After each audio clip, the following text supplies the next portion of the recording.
Hello, everyone, and welcome to today's edition of News Today.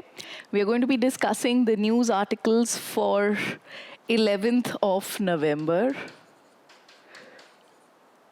the key developments, the main headlines of the day. We are going to talk about those things. And from the point of view of your exam, what could be important?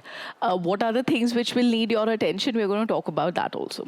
First, let's look at what are the main news items for the day. So we have 4 main news articles today. The first one is government to establish UCBs in all cities with population over 2 lakhs within 5 years. Then you have India's bioeconomy to reach $300 billion in the coming years. This is the statement of the Union Minister of State for Science and Technology. After that, we have India's development cooperation model, a distinct alternative to conventional aid. So this is a very analytical topic. We'll discuss this. Then you have Dumpsite Remediation Accelerator program, which has been launched, and we'll discuss what this is about. There are also some quick updates, some short news which we are going to focus on.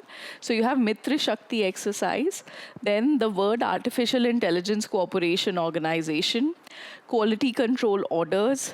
We're going to talk about one rare earth element, neodymium. Then Greater Flamingo Sanctuary. This has been in news. Rift Valley fever, a new disease which is spreading in some parts of the world. Then the Climate Investment Fund. And there is a place in news which we are highlighting today, and that is Hanoi in Vietnam. So we'll talk about all these things one by one. Let's start with the first article, which is on cooperative banks. So you have urban cooperative banks, and the discussion here is that the government has announced that it is going to establish urban cooperative banks in all cities with population over 2 lakhs within the next 5 years. Usually when government comes up with a scheme, it gives a detailed timeline. What are the statistics? What is the time period? So that, outcomes can be monitored accordingly. Now, this announcement has come at a recent conference which was taken place, which is Co-op Kumbh 2025. So this was a conference which was dedicated to the concept of cooperative credit. And in this specific announcement has come. I'm sure you've heard about cooperatives and you understand the concept of cooperatives. We have some very successful example of cooperatives in India, like Amul. The whole white revolution came through cooperatives. So it's basically people, a community coming together, they're pooling their resources, and then they are owners of that enterprise.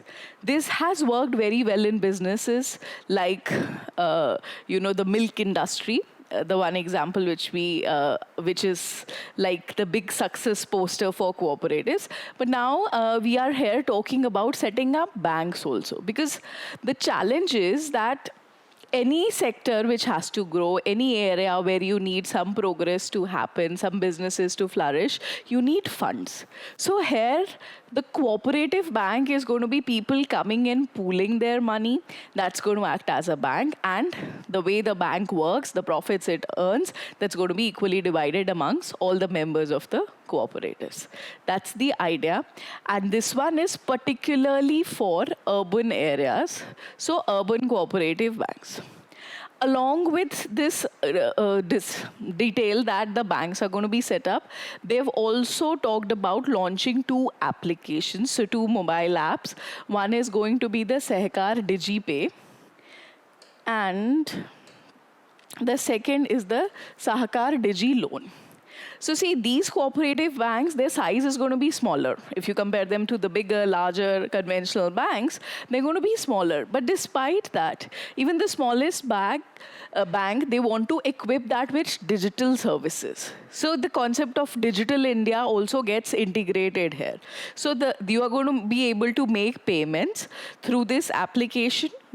the DigiPay app, and loan applications. The biggest problem is getting loans. And if you can do that online, if you can do that digitally, that really streamlines the whole process. So the banks will be equipped with these applications. This is the second major announcement which has come in this particular conference.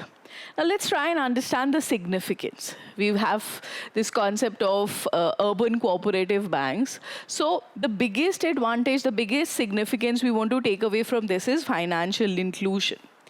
There are a lot of people still in India who are not in the formal financial sector, which means that they don't have access to funds, they don't have access to loans. So such a cooperative bank dedicated to urban areas can really make sure that most people who are otherwise not able to have access to credit, who are not able to otherwise have access to loans, they're able to get loans, they're able to use banking facilities.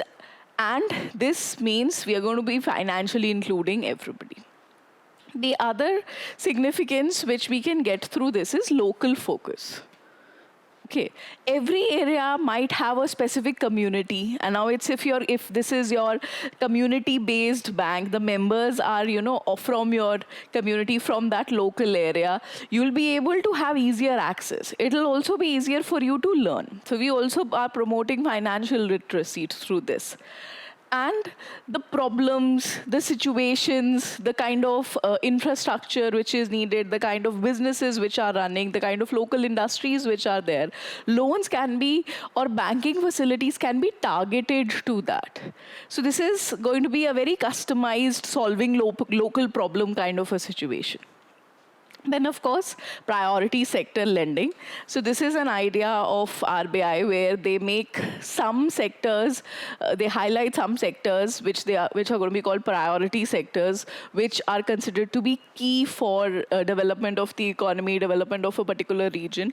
And through these urban cooperative banks also, they are targeting priority sector lending. Like 60% of the funds these banks are going to release, they are going to go through these to the priority sector lending. That means overall development is also a goal which is going to be targeted, or which is a benefit which we are going to get from this kind of a banking system. Let's talk about some key aspects, some features of this kind of a bank. So this is a subset of a cooperative banks. So you already have bigger, larger cooperative banks running. So this is a similar thing, a subset of the same thing. These have to be registered as cooperative societies. So this is a bank, this is also a cooperative society, because the structure is like that. Like it's that community holding which is significant. So legally also, it's going to be registered as a cooperative society. So whatever state cooperative act is there under that, or if it is in multiple states, then multiple state cooperative act will apply, and according to that, the bank is supposed to get itself registered. So there is this Cooperative Credit Society Act of 1905, which kind of created the base for, creating cooperatives and providing a legal structure to this. And this was then later amended in 1912, and this is the legal basis. So the powers, the position is drawn under this basic framework. Then the key feature here, or the key distinction here from a cooperative bank otherwise is that this is supposed to operate in urban and semi-urban areas. Its niche is, its targeting is fixed. This is for urban areas. This is for urban or maybe semi-urban areas at best. That's the special feature. Now let's see how it's going to be regulated, right? All government entities, they'll have some set of rules which they have to follow, some compliance measures which are there. And for this, actually, there are two systems of regulation. First is the Banking Regulation Act. Okay, so see, originally the Banking Regulation Act was for banks. Then what happened was, so the act came in 1949, then it was amended in 1966, and through that, cooperative banks were also supposed to be regulated by that. So that's one regulation which applies. And Further, there has been another amendment to this Banking Regulation Act in 2020, which is giving more control over the urban cooperative banks. See, earlier the biggest idea of cooperatives was that cooperatives will manage their own resources, which manage their own governance. But now, with this amendment, it's kind of, being made more accountable in the way that the government, the RBI rules, the uniformity or the targets which they seek for the whole country's economy. So they will be able to intervene in the management and governance through this amendment. Okay, so first, basically, this whole point is the same thing. You have the Banking Regulation Act applies, but because it's a cooperative society at the end of the day, so the cooperative society rules also applies. There is a registrar of cooperative societies, which the respective state governments or central governments are going to be setting up, which will control the basic administrative function. The cooperative societies regulation is also there, and the banking regulation is also going to be there. Let's see what are the issues which are going to come in working or operating of these banks. First of all, the current scenario is this, that they're concentrated in only a few states. They don't have pan-India presence as the government or as we would like it to have. So currently they are in Andhra Pradesh, Maharashtra, Gujarat, which as such have a very strong cooperative culture. But the real thing or the real success of this would come from a situation where it is there in many, many more states. Second problem, if you've looked nicely at the control and regulation, is this aspect of dual regulation. That RBI is also there and cooperative bodies are also regulating it. Sometimes what happens is there is a clash of their goals. There is a clash of their rules. Or it might seem like too much imposition on them. The cooperatives which are trying to run, and we are saying that they can do their own targeting, they can focus on local areas. This might sometimes end up as being too much regulation or too much interference in their functioning. So this is a tricky thing. Then you have market competition. So urban cooperative banks are one thing, but there are also a lot of small financial banks. Because what's happening here is these urban cooperative banks, not only are they available in urban areas, they, in terms of conventional banking, they also are going to be, taking in less. They're going to be offering loans at a lesser rate also. They might be offering more returns also because of their structure. But in that sense, you also have small financial banks which are similar, or you have different financial technology endeavors which are now there, the fintechs which are there, which might be competing with them. So there is competition also in this. But I think if we talk about financial inclusion in the true sense, there might possibly be space for everything if it is targeted and it is developed properly. With this, we complete our discussion on these cooperative banks, and we can move on to the next topic. India's bioeconomy to reach 300 billion in coming years. Union Minister of State for Science and Technology. So this is, we've not reached there, okay? And we are not getting there like anytime soon, but this is a target which we look for, and with the current state of developments, it seems like a possible thing that, okay, we can do that. So here we need to understand the nuance of bioeconomy. It's a very big buzzword, considering we're going to make $300 billion from it in the coming years. So we have to understand what this bioeconomy is all about. So see, bio, wherever the word bio comes, you should understand we're talking about some kind of living things, some kind of living organisms. So here, this is defined as, it is the use of renewable biological resources, so living resources, plants, animals, bacteria, their processes, how they are working, what they are producing, all of that is going to be used to produce different things, to produce food, energy, industrial goods, which are supposed to be sustainable and help in economic growth. These two things are very difficult to achieve together. That's the big thing in this. Why the government is emphasizing this, or why they're talking about that the next big revolution, the next industrial revolution has to come through use of biological resources or biotechnology for that matter, is because current development has this pressure in the fact that it is not sustainable. If you want to develop, if you want to like set up more industry, you're going to be polluting the environment. You're going to be damaging the environment. So there is always this trade-off. It's economy versus environment, versus damage, and versus the fact that maybe your development will not be sustained for a very long time. This can be corrected. This connection can be properly made through innovations in biotechnology, and that is what the bioeconomy is all about. It's going to talk about economic growth. At the same time, it is supporting sustainable growth. It is going to be sustainable development. In this, let's see what is the picture in India currently. So currently, like in 2014, we started with $10 billion. And by 2024, this 10 billion in 10 years has increased to $165.7 billion. So this is a very big jump, a very significant jump. And the target is by 2030. This could, if done properly, very well, very easily, we could reach $300 billion. Okay. As of today, the leading states are Maharashtra and followed by Karnataka.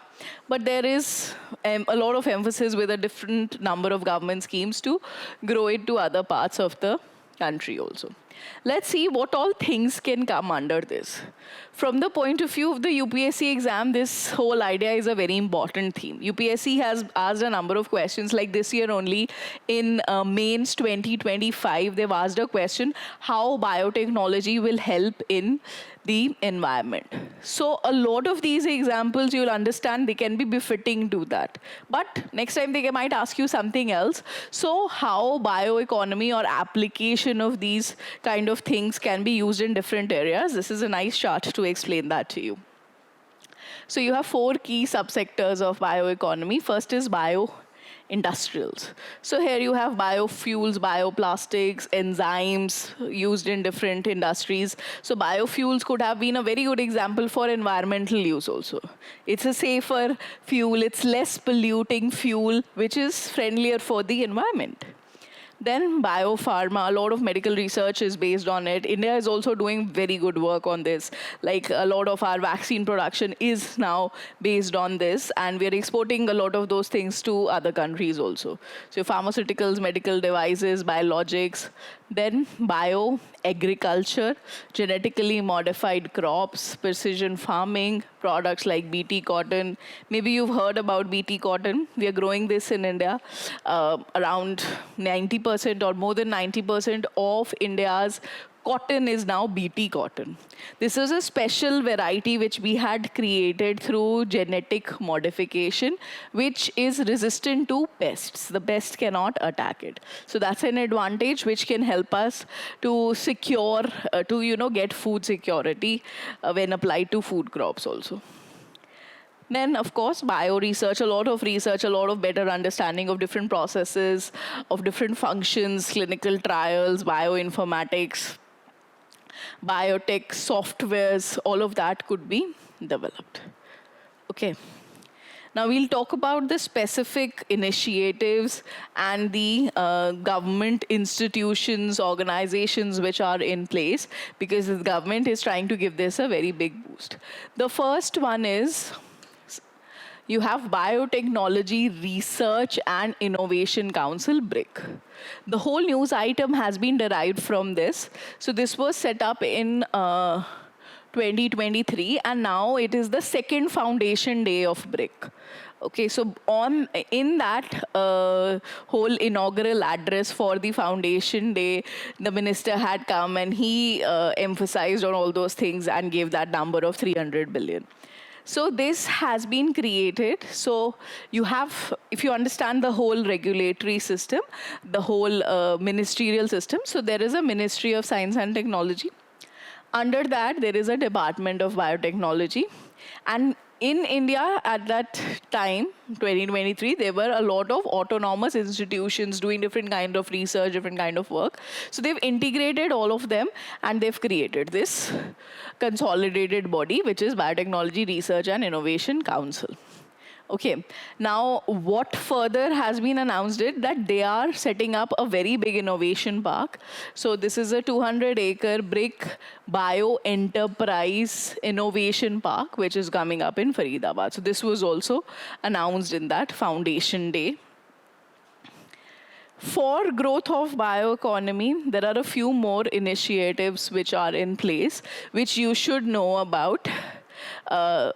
We've listed 3 here, so please try and understand this. First is BioE3. So this is a recent policy of the government, which is biotechnology for economy, environment, and employment. So this has recently, in 2024 only, received government approval, cabinet approval. And this is the idea which I was telling you. The biotechnology is going to be used for the economy, and that is going to be environmentally sustainable.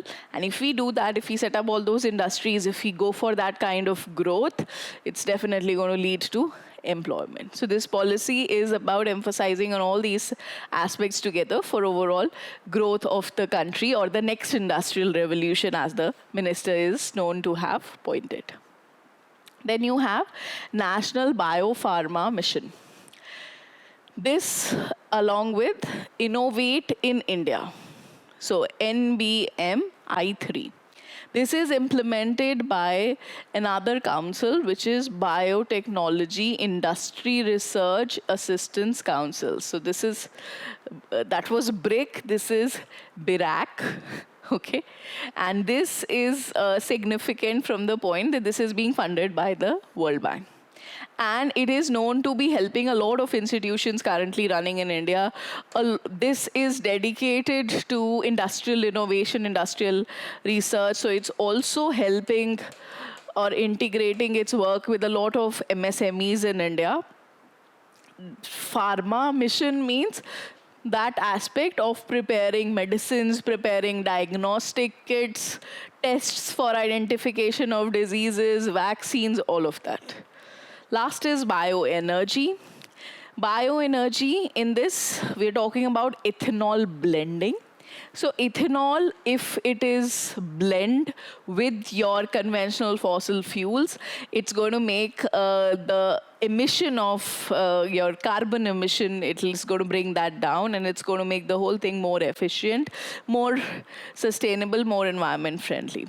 So we had a target of achieving 20% ethanol blending in petrol, and we have achieved this in 2025. So the target was supposed to be for 2030, and it's a very rare fleet where we've achieved the target before their deadline, and that also substantially more, 5 years before the original deadline. Okay, so these schemes are important. You can get direct questions on them from the point of view of the prelims exams, and in mains, there have been a lot of questions on this broad theme. So if you know these schemes, you'll be able to write down that, okay, what all things the government is doing in this regard. We'll move ahead to our next article. This is India's development cooperation model, a distinct alternative to conventional aid. Now, I want to talk to you here about a slight background of India's development story. For many years, India has been one country which has been seeking aid, seeking funds from all the different banks of the world, all the different countries, the developed countries, and that is what helped us to fuel our development. So we were one of those countries who were receiving the largest sums of aid, grants, and loans from all parts of the world. But now we are really trying to change this narrative. We're really trying to change this story where India is becoming participant to helping other countries in their development. So from getting aid, we are now helping in or cooperating for growth and development of other countries. And there is a unique side to how we are trying to do this development. So we'll talk about that what is India's development model.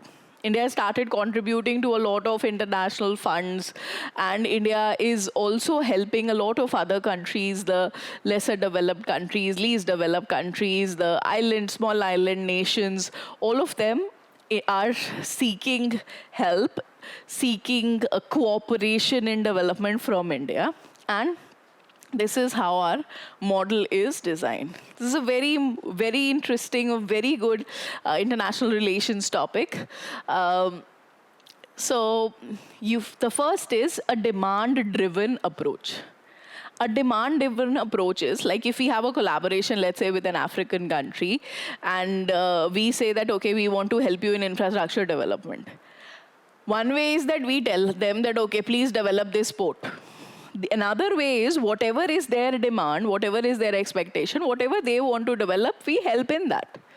So India is very keen on this, that you choose your projects, you choose where you want money to be put, you choose what kind of help you want technological help, you want help in materials, whatever it is, but the project should come from you.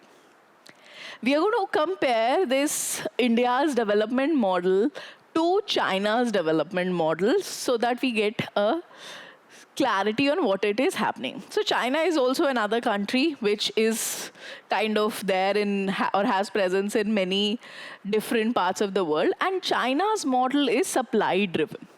That China has decided that, okay, this is what I want, that I want to, like you have this Belt and Road initiatives. China's projects are driven by its own strategic and economic interests. That I want to build a road which starts from China, goes throughout Asia and Europe and their whole plan. So they are going to set up roads and railways and airports and all those things based on their strategic interest or their economic interest. So this is a supply-driven model. This is what we are supplying, this is what we can offer you. But India's development model is demand-driven. Okay, which kind of helps the country which is seeking the assistance or seeking cooperation also to be a little bit in control. Then we are also focusing a great deal on capacity building. There are a number of programs which India is running where they're training scientists, where they're training officers in administrative work, in governance, in digitization in different countries. Because this is very important. Capacity building of those in those countries is very important so that then they can continue their development further. Then prioritizing vulnerable states. Like I told you, regions of Africa, then Caribbean, small island countries, all of these groups which are otherwise not being focused by a lot of different development funds or banking systems of the world, or they're not able to get grants. So India is trying to, have those kind of associations with all those nations which are otherwise, left out from the conventional system. Then blending local ownership with multilateral credibility. So a lot of these development initiatives which the government of India is currently leading or participating in are linked with multilateral bodies like the United Nations. I'll give you one example of this. One specific development fund which India has set up, which India has helped set up. Okay, so this is United Nations Development Partnership Fund. India has played a very key role in setting up this fund. And in this fund, this was established in 2017 under the Office of South-South Cooperation. Now, this concept of South-South cooperation is very vital to India's overall external policy. So what is South-South cooperation? If you understand the historical system of world affairs, of world supremacy, so it's been the American nations, or I'll specifically say, okay, USA, you have Europe. All of these are in the northern hemisphere, the northern part of the world. The south is where, the lesser developed countries are there.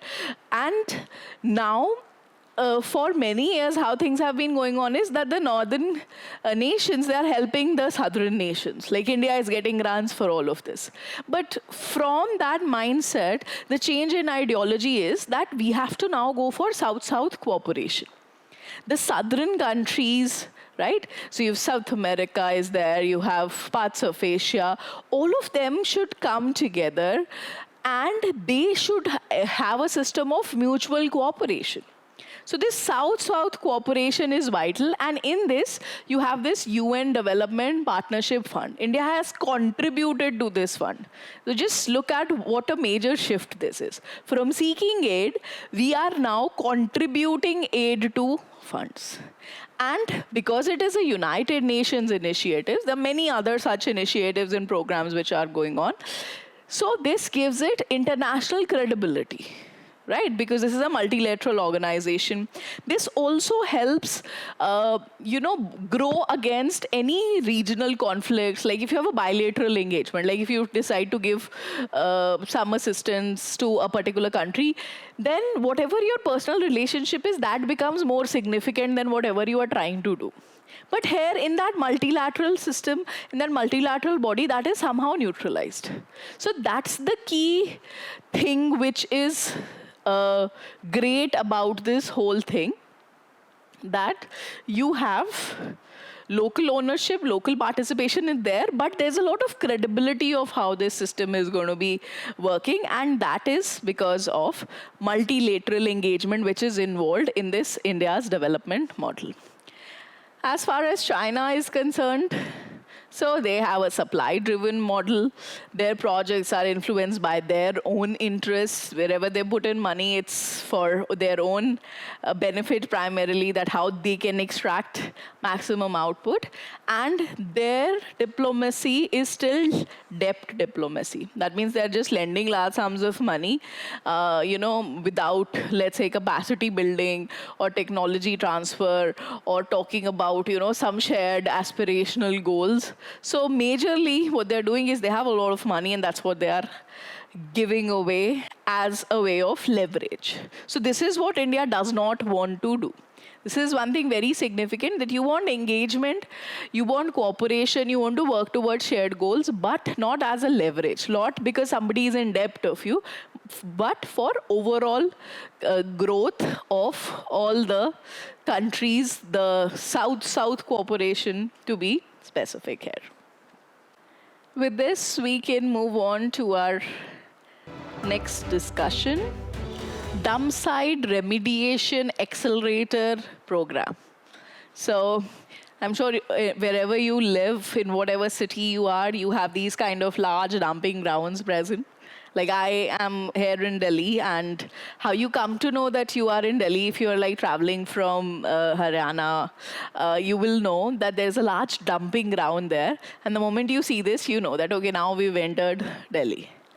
Now, such dumping sites have to be removed, have to be cleared, there has to be a remediation to this. That means we need a solution, we need a remedy to this. And the program which is launched is talking about an accelerator program, which, if the term you understand, means that you're going to do it quickly, you're going to do it in a time-bound manner. Let's look at the specifics of this newly launched program. So we had launched a program, Swachh Bharat Mission 2.0 in 2021. Okay, so Swachh Bharat Mission, I'm sure everybody's heard about. It was about cleanliness and cleaning our cities, and everybody participating in doing that. So that was an old program. Once the program with a vital objective is there, of course, with that program, we did not suddenly become a clean nation. So we kind of looked for more targets, more things which can be done. And under that, you had the Swachh Bharat Mission 2.0, which was launched. So this came in 2021, and this had a set time period of 5 years. Okay, so for 5 years, so this timeline of Swachh Bharat Mission 2.0 is also coming to an end. So that's going to be in 2026, and the goal of this was a garbage-free status for all cities. So all our cities should be garbage-free. And in this, recently what they have done under this mission is that this Dumpsite Remediation Accelerator program, or DRAP, this has come up. So the significance of this is now you have only 1 year left towards this timeline. Timeline is September 2026. So till that time, there is a Lakshya zero dump sites. Okay, target is zero dump sites in Indian cities, and it's an accelerated program because the whole thing has to be done very quickly in a matter of just 1 year. So this is under the Ministry of Housing and Urban Affairs. Now, the sites which are going to be remedied, or the dumping locations, they've set up criterias, of course, because in government settings, while schemes are coming in, you need quantifiable measures that, okay, which dumping sites do I put? So they have given this in terms of how much waste is there. So all states, all union territories, of course, are a part of this scheme, but they are going to give priority to sites which are containing 45,000 million tons of legacy waste. Okay, so this is the amount which should be there. And for union territories and northeastern states, of course, northeast states, of course, there are no such rules, there's no such liability, but for other cities, because there might be too many dumping sites in that, so we're going to give priority according to how much waste they have. Now, this word legacy waste we have to understand. Okay, what exactly is legacy waste? Legacy waste basically means the municipal waste, which is there, which is put up on these as landfills. So this is aged municipal solid waste in landfills or dumping sites. So this would be a mix of partially or completely decomposed biodegradable waste. So there'll be some biodegradable waste, there'll be plastic waste, there will be other kinds of solid waste, all collected and dumped at a particular location. Now, they have done a very good surveying of this, that what dumping site is there. So the understanding is that 80% of the legacy waste is connected in 214 sites in 202 urban local bodies.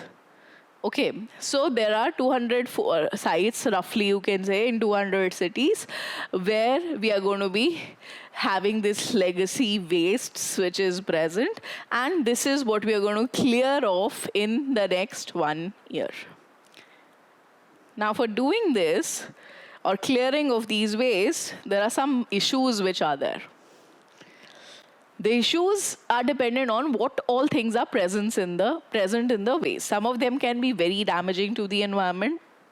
There are two major issues here. First is leachate. Leaching of these waste substances can happen. So there's a dumping site, right? Below that you have groundwater also, or maybe near it some groundwater or some water body, some river may be passing out. So the waste might be polluting the water. And this water, let's say it's groundwater, this, if it is contaminated, wherever it is being supplied, that is problematic. Okay, so that whole site, it's not just that site per se, but everything around it, all the environmental components, the water, the soil, everything needs to be considered, has to be checked before you can think of, reclaiming this whole site. The idea is that dumping site has to be reclaimed. They want to change them into green zones. Now they are free of waste, and they can be used for some better purpose. They are safe. But for that, we have to be sure of the water. The second component is the gas. A lot of this waste is decomposed partially or fully, and when they are decomposed, there are different gases which are going to be coming out from them. Like you have different kinds of microorganisms growing up on them. So you have carbon dioxide, you have methane, which, if you know, are also greenhouse emitting gases. So these gases, sorry, these are greenhouse gases, so there is a damage to that whole area, the atmosphere over that. So these gases per se are also very harmful. So you have to be cautious about the gas, you have to be cautious about the water or whatever stuff has leached out into the soil or into the water. So while reclaiming it or while doing that remediation, these things have to be very carefully monitored. There are two technologies here for managing dumping sites. We're going to compare both these technologies. First is biocapping. Biocapping is that you take the whole dump, okay, you remove all the waste, and then you can change it into its natural environment. Like, let's say you've put up a park here. But here, in this, those two problems are still going to be there, the gases and the water. So leachate is there, landfill gases is there you have to manage it. So you have to keep monitoring, like I told you. So biocapping mein, you need to maintain it. And they say that because, depending on, of course, the size of the dumping site, you have to consider that. But it might need maintenance for a good 15 years where you keep checking, maybe you have to set up some water filtration plants or something like that also in that area. But it's a 15-year project at least. Second is biomining. Now, this is where innovations of biotechnology are coming in. So what you do is you use microorganisms which are going to take care of your biodegradable material, and some of that can actually be changed into some material of economic interest, like maybe some useful gases can be found out from there, maybe some fuel can be created from there, maybe some of that can be used into, let's say, building material, industrial application, let's say roads or things like that. So economic interest might be generated, and the benefit is that there is no issue. Now that if the waste is gone, you manage the whole thing, no remnants are there, so no problem of gases and leachate, and you don't need monitoring once the whole thing is reclaimed. Okay, but then still it's not always an easy choice.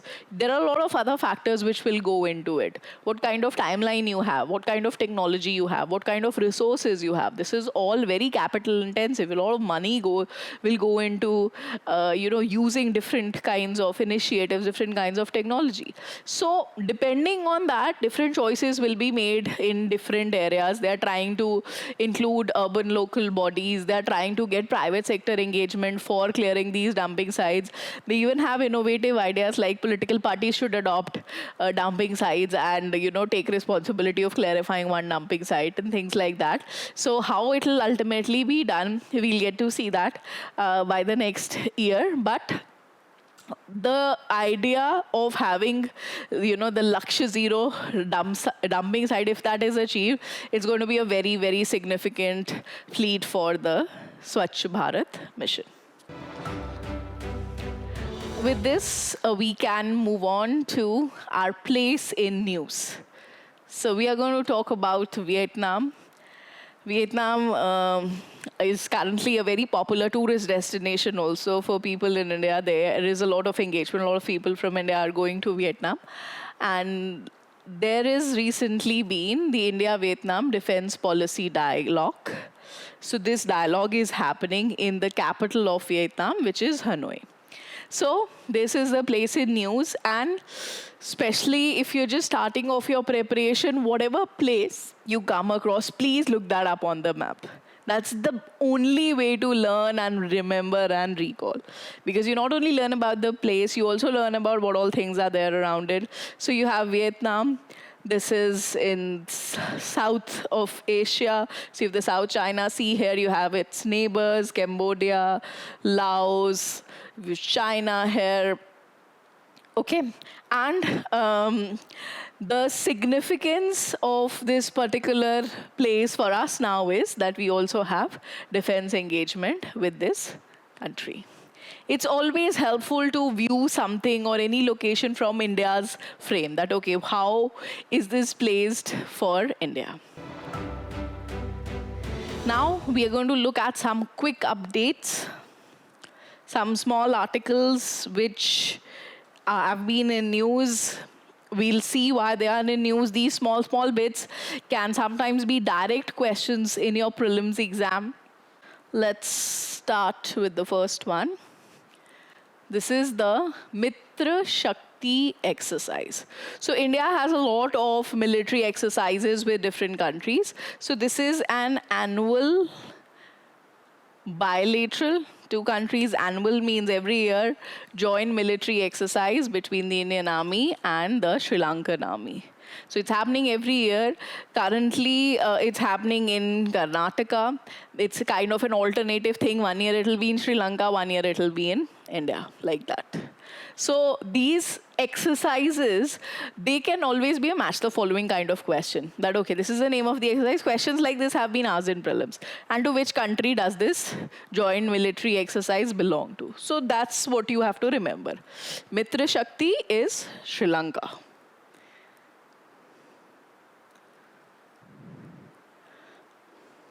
Next is World Artificial Intelligence Cooperation Organization. Okay, so artificial intelligence is very significant. There's a lot of work which is globally happening on this, and there is a need for doing this responsibly. There is a need of doing this with transparency, with accountability, and for that, there is this idea that you should have a World Artificial Intelligence Cooperation Organization. So this is going to be emphasizing on human-centric design. The whole application should be for, human benefit and incorporating the human ideology. Then data sovereignty, algorithmic transparency. This is very important because the way artificial intelligence works, sometimes it's very difficult to know how the final result has come. And if you can't figure that out, that what is, if that system is not transparent, it's difficult to fix accountability or liability if needed. And overall AI governance. Now, this organization, the idea of this has been suggested by China. Okay, so there was this World Artificial Intelligence Conference in Shanghai, where it was announced that we should have an organization like this. And recently also it's been in news because at the Asia Pacific Economic Cooperation meeting in South Korea currently, China is again pushed up for this. The interest which China has in this is that they want to act as a counter to US. A lot of technology-driven systems in the world are actually controlled by US because that's where most of the development is happening. So China wants this organization to be controlled by China so that they can, exert China's own soft power or to exert more greater control over artificial intelligence development in the world. So currently it's not there, but maybe it can be created with the push of China. Next is quality control orders. So India is thinking about relaxing quality control order compliances for certain products. Again, this is something which might be done. It hasn't been done. But for us, the important thing is to understand what this is and what's the big deal. So there is this Bureau of Indian Standards, which kind of standardizes a lot of things. And there is an act which controls this body, the Bureau of Indian Standards Act 2016. So under this act, you have set up specific quality control orders for some things. Okay, things which you think are important from the public point of view, things which are considered to be more critical in terms of plant use or animal use or maybe, issues of national security, any of this. So for them, a dedicated set of quality control orders are there. The difference here in, a normal BIS marking and in a quality control order is that this is mandatory. So this standard mark, which is going to come under the quality control orders, this is mandatory, whereas The other BIS regulations or licensing is voluntary. That you want to take this accreditation, you want to take this labeling, please take it. But this is mandatory, which sometimes makes it difficult for compliance, and there's a lot of burden which goes into this. And if you want to increase your manufacturing and industrial growth, the government is thinking that maybe we can relax some of these quality control orders.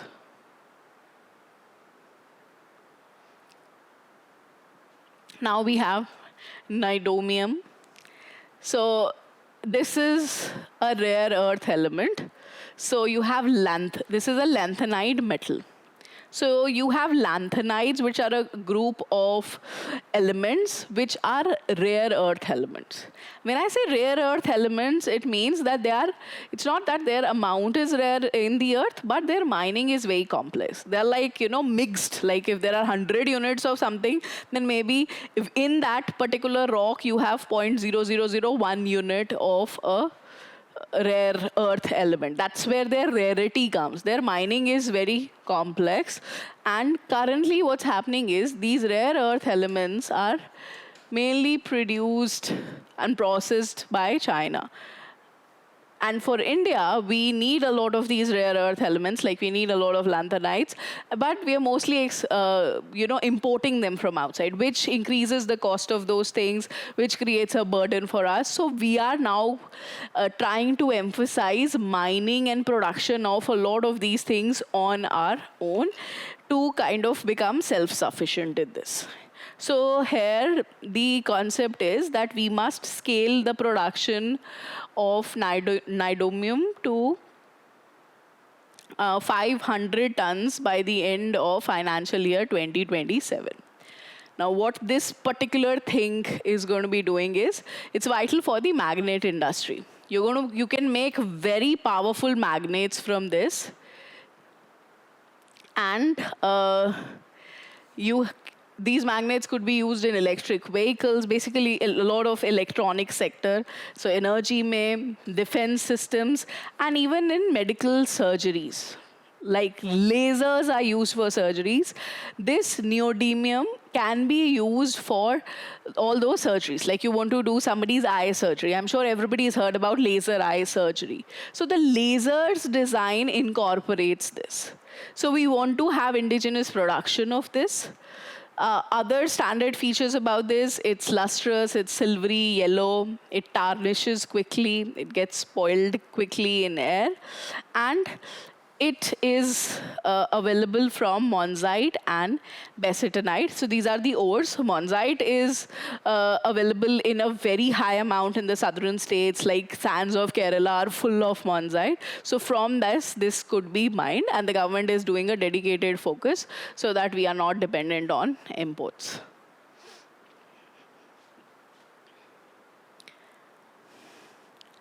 Next is an environmental issue. This is a classical example of the conflict of development and environment, which we have been discussing through our different articles. So this is the discussion on Greater Flamingo Sanctuary. Now there is a wind energy park which is coming up. Okay, we want to set up alternative sources of energy production. So wind energy is something which we need, and there is a wind energy plant which is being set up in a region which is around Greater Flamingo Sanctuary, and there's a lot of opposition that this might disturb the whole idea of this sanctuary. This Great Flamingo Sanctuary, this is set up in Tamil Nadu. Okay, the Tamil Nadu government has set up this in Dhanushkodi, and the purpose is to give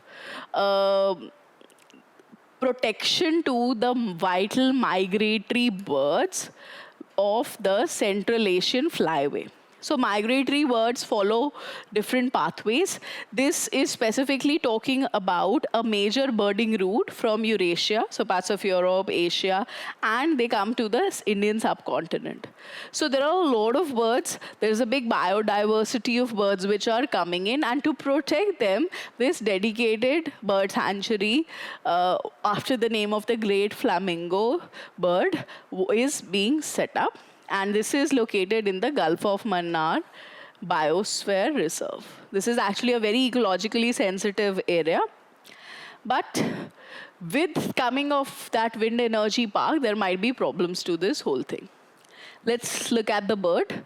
So this bird, this is your great flamingo, the great flamingo. And this is found in Africa, Western Asia, Southern Europe. And when it is migrating, of course, it's coming to India. This is mainly found in shallow saline, alkaline wetlands. So the place where it likes to be is the wetlands, and that is during its breeding season. Then we have one disease, which is the Rift Valley disease. Whenever there's any discussion of the disease, you always take the discussion from the point of its origin. So this is from Kenya's Rift Valley. So there's a place called Rift Valley in Kenya. That's where this disease was first noted many, many years ago, 1930s. And currently, WHO has announced that there's an outbreak of this disease in Mauritania and Senegal in Western Africa. This is a viral disease. There's a specific type of virus called phlebovirus. And whenever it is a viral disease, the challenge is that you don't have a very good treatment. It's difficult to treat viral diseases. The medicines which we have, they don't work very well. And for this disease, the challenge is that originally it has been a disease of animals. Like cattle will have this disease. But now what is being reported is that from those infected animals, it is spreading to human beings. So currently we haven't been able to have a vaccine or treatment or anything for human beings. For animals, we have vaccines and all, because this is an older animal disease, but it's just, you can say it's new for human beings. It can also be spread by infected mosquitoes. I'm sure you know diseases are spread by mosquitoes. Through a bite of the mosquito also, this virus can be transmitted. This is all that you need to know about this disease. Okay. If it grows further, or if there is a spread to a greater extent, maybe if it reaches India someday, then it'll become more important. Otherwise, this much is enough. Now, this last topic of the day, this is on Climate Investment Fund. Okay, so first let's talk about what this fund is. So you have a climate investment fund, which was established in 2008 by the World and Regional Multilateral Development Bank. So different development banks of the world, they came together and they set up a fund directly towards climate change management, adaptation, and it is to enable climate action in 70 low and middle income countries. See, low and middle income countries have this struggle that they have limitation of resources, they have survival issues, or basic development issues, issues of healthcare and education. So at that point, there is a big struggle of how they're going to spend money for climate adaptation and technologies in that sense. So for helping them, you have this fund which is dedicatedly being prepared. And under this fund, there is, you have ARISE. ARISE is Accelerating Resilience, Investments and Innovation for Sustainable Economies. The aim of this is to help developing countries turn climate risk into opportunity. So it's for whole management of risk and opportunities that might come into this, so that they can strengthen their adaptive capacity. They have to adapt to the climate change and the risks which come under that. And for that, under the Climate Investment Fund only, you have this ARISE which is there. And why this has been in news is recently Spain and Germany, they have contributed to this fund.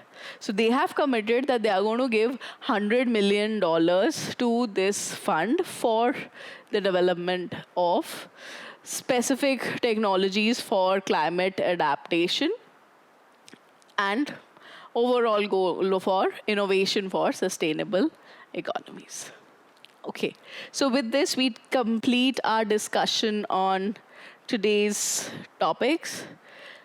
Please go through the News Today document. It'll give you a little bit more structured idea on all those things which we have discussed. For any details on any topics, you can also visit our website for digital current affairs.